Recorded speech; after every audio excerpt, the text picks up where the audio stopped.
warahmatullahi wabarakatuh. Balik lagi di channel gue, My Opinion Rizkari Channel.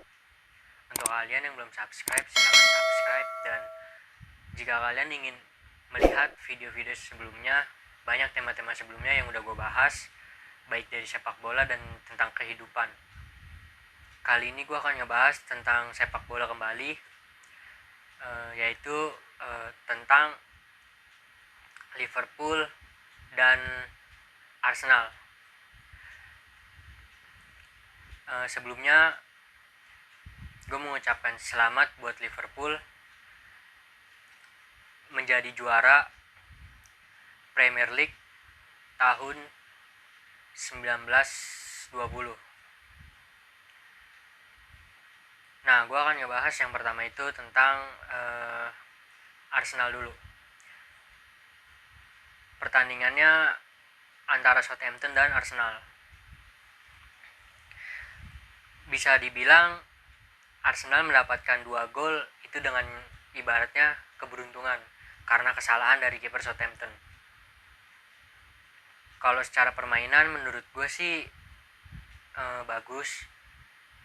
Ada perkembangan dari ibaratnya dari pertandingan sebelumnya, yaitu lawan Manchester City dan lawan Brighton.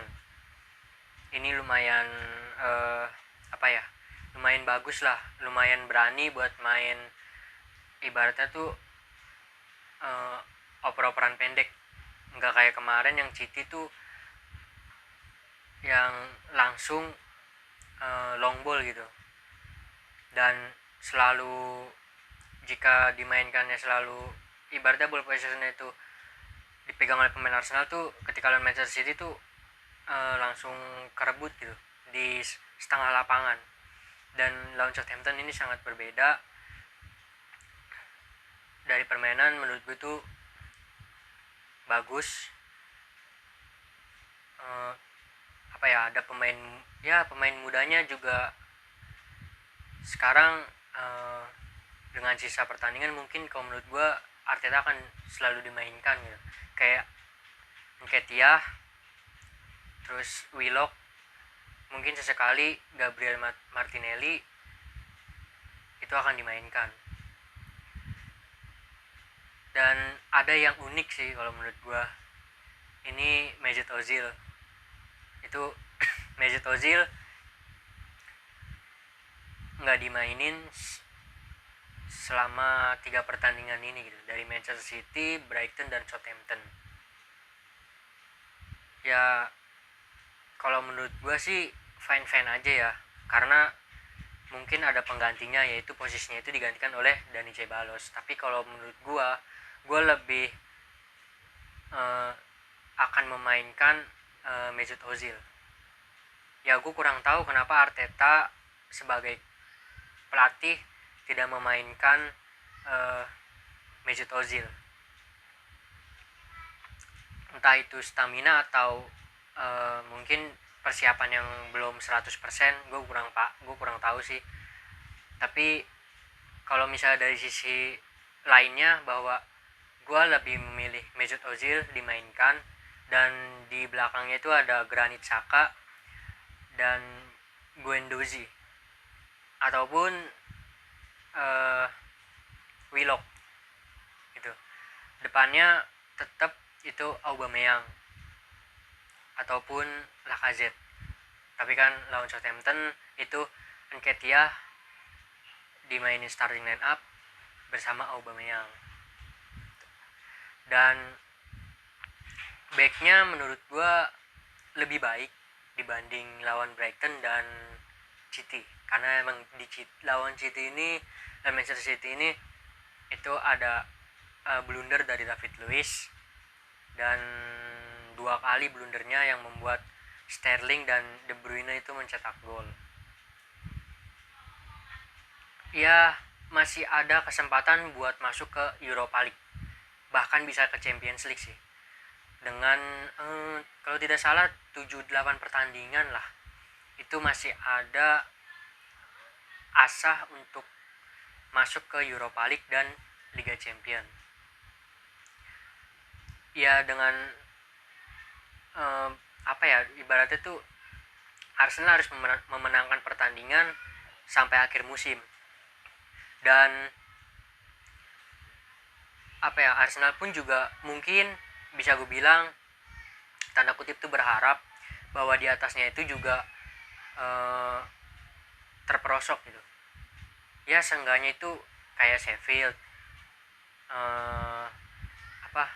Wolves, terus MU itu seenggaknya kalau emang kita nggak bisa berharap buat dia kalah, ya itu seri aja. Dan Arsenal tuh dengan sisa laganya itu terus menang.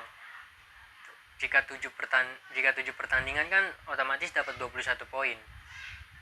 Dan poin sekarang itu kan menjadi 43. Jika semua menang 7 pertandingan, berarti akhir musim mendapatkan 64 poin. Ya bisa gue bilang sih masuklah Europa League. Tapi kalau Champions gue masih 50-50, tergantung dari Manchester United sama Wolverhampton. Nah selanjutnya gue akan ngebahas tentang Liverpool. Ya sebenarnya sih Liverpool nggak bertanding ya malam tadi, tapi gue bahas aja kenapa. Karena Liverpool sudah menjuarai Premier League musim ini, musim 2019-2020 dengan tanpa bertanding, yaitu ibaratnya City kalah dari Chelsea dengan skor 2-1. Ya menurut gue Liverpool tahun ini bisa dibilang sih superior ya, dikuasai sama mereka. Bahkan gue udah melihat mereka tuh dari final Liga Champions melawan Real Madrid, itu Liverpool ibaratnya udah superior gitu, udah bagus banget dari permainannya, terus mungkin taktiknya juga ya kan, strateginya, dan targetnya pun juga bisa dicapai gitu. Dari awal yang mungkin orang tidak percaya Liverpool akan seperti ini tuh ya karena waktu itu mungkin masih 1-2 musim, dan setelah itu Liverpool masuk Liga Champions, final Liga Champions melawan Real Madrid, namun sayangnya kalah. Dan semusim berikutnya Liverpool masuk lagi dan melawan Tottenham, dan Liverpool menjuarai Liga Champions dengan skor kalau tidak salah itu 2-0. Dan musim ini Liverpool menjuarai Premier League, walaupun di Liga Champions mereka itu kalah, dan di Carabao Cup itu juga kalah atau gugur lah. Ya ini mungkin kalau menurut gua target Klopp sebagai pelatih itu hanya dalam satu event. Jadi kalau emang dia pengennya Liga Champion ya Liga Champion, tapi kalau emang dia pengennya Liga Premier League ya Liga Premier League. Makanya musim ini tuh dari Carabao Cup, FA Cup itu rata-rata dia memainkan pertandingan hanya dengan pemain mudanya gitu. Paling sesekali dia memainkan pemain intinya yang biasa dia mainkan. Ya paling itu pun dimainkannya paling sekitar 15 menit ataupun 10 menit terakhir gitu. Ya bagus sih kalau menurut gue ya. Liverpool ibaratnya tuh dia menunggu sebuah proses gitu. Dia nggak ibaratnya tuh 1-2 musim kalau misalnya gagal nggak langsung dipecat pelatih ini gitu. Tapi dengan dia percaya proses, bahwa beberapa musim kemudian akan melihat sebuah hasil, dan ini terjadi di Liverpool.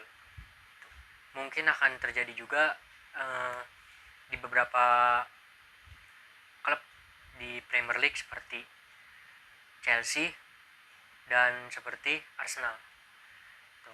Chelsea itu Lampard yang baru, kalau tidak salah baru 1 musim ya, dan Arsenal pun belum ada 1 musim Arteta, tapi udah ada, menurut gua Arsenal juga udah ada eh, apa ya, beberapa sedikit hasil lah dari sebuah permainannya dan dari sebuah ibarat tuh motivasinya.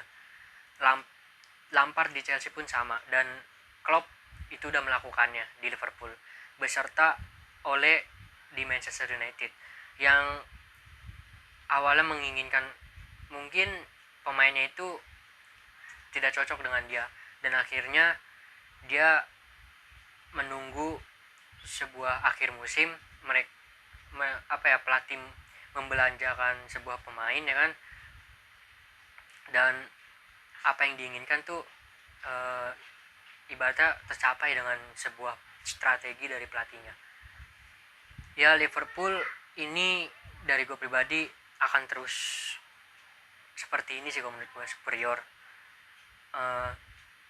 kedepannya ya, dengan syarat ya paling saingannya masih Manchester City doang kalau di Premier League tuh.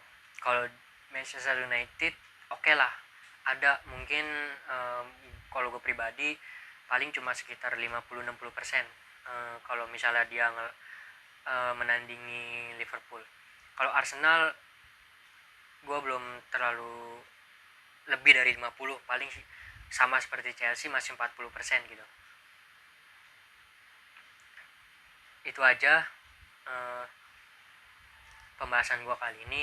Gue nge-review pertandingan antara Southampton dan Arsenal beserta Liverpool yang telah menjuarai Premier League musim ini.